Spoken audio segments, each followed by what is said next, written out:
Get strong.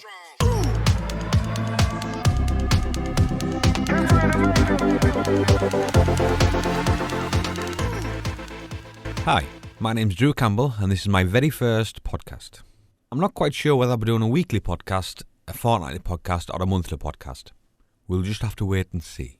Anyway, I hope you enjoy the listen.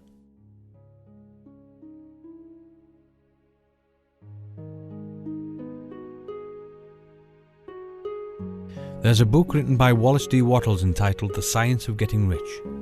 It was first published in 1910 by Elizabethtown Publishing in New York. You can still find copies of this book online via websites like Amazon and Play. This book was noted to have inspired Rhonda Byrne to write her book The Secret and produce the film of the same name. So basically, The Science of Getting Rich is all about implementing the law of attraction into your life. Yeah, whatever, I hear you say. But please bear with me, because this is an ever-increasing movement, and for the people who do follow this law to the letter, live wonderful and inspiring lives, and likewise inspire others to follow this law too. You have to have complete, unwavering faith and belief in this law if you want full advantage of it in your life.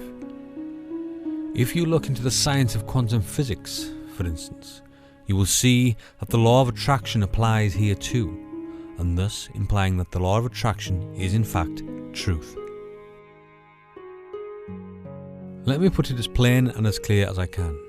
Everything on this planet and in the universe, and that includes you and I, are made of the same substance, matter, which consists of various atoms. There is no such thing as empty space. Matter is all around us and it fills all seemingly empty space. Even in a vacuum, scientists have noticed atoms appearing, disappearing and reappearing from nowhere. I won't go any deeper into quantum physics because it's such a vast subject, but a very interesting one. So the matter you can't see is waiting for a thought to be directed towards it, so it can be shaped into whatever you desire. I don't mean that the car of your dreams will appear out of nowhere. That would be just silly. But your desire will come to you through natural ways. This takes us back to the science of getting rich. I won't read the book to you. I'm sure you will be intrigued enough to read it for yourself. But I will read to you the author's claims on the book and its summary. He claims that every man and woman who follows the guidelines in this book will certainly get rich, stating that this is an exact science and failure is impossible. Now finally, here is the summary of the science of getting rich. There is a thinking stuff from which all things are made, and which, in its original state, permits, penetrates and fills the interspaces of the universe. A thought in this substance produces the thing that is imaged by the thought. Man can form things in his thought, and by impressing his thought upon formless substance can cause the thing he thinks about to be created. In order to do this, man must pass from the competitive to the creative mind. Otherwise, he cannot be in harmony with formless intelligence, which is always creative and never competitive in spirit. Man may come into full harmony with the formless substance by entertaining a lively and sincere gratitude for the blessings it bestows upon him.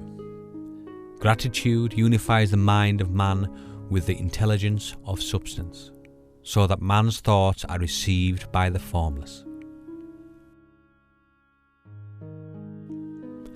Man can remain upon the creative plane only by uniting himself with the formless intelligence through a deep and continuous feeling of gratitude. Man must form a clear and definite mental image of the things he wishes to have, to do, or to become, and he must hold this mental image in his thoughts while being deeply grateful to the Supreme that all his desires are granted to him.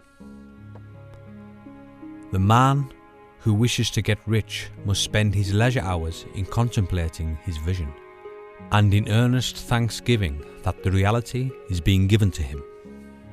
Too much stress cannot be laid on the importance of frequent contemplation of the mental image, coupled with unwavering faith and devout gratitude.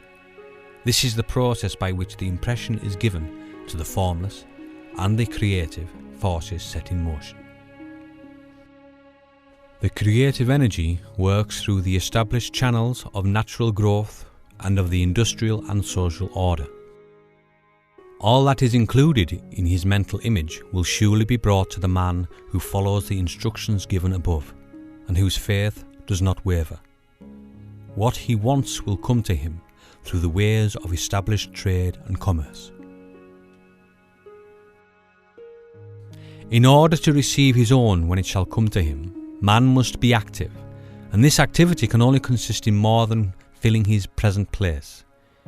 He must keep in mind the purpose to get rich through the realization of his mental image, and he must do every day all that can be done that day, taking care to do each act in a successful manner.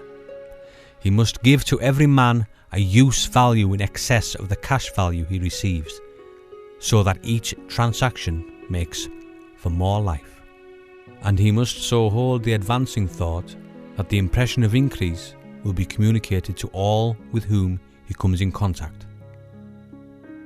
The men and women who practice the foregoing instructions will certainly get rich, and the riches they receive will be in exact proportion to the definiteness of their vision, the fixity of their purpose, the steadiness of their faith, and the depth of their gratitude.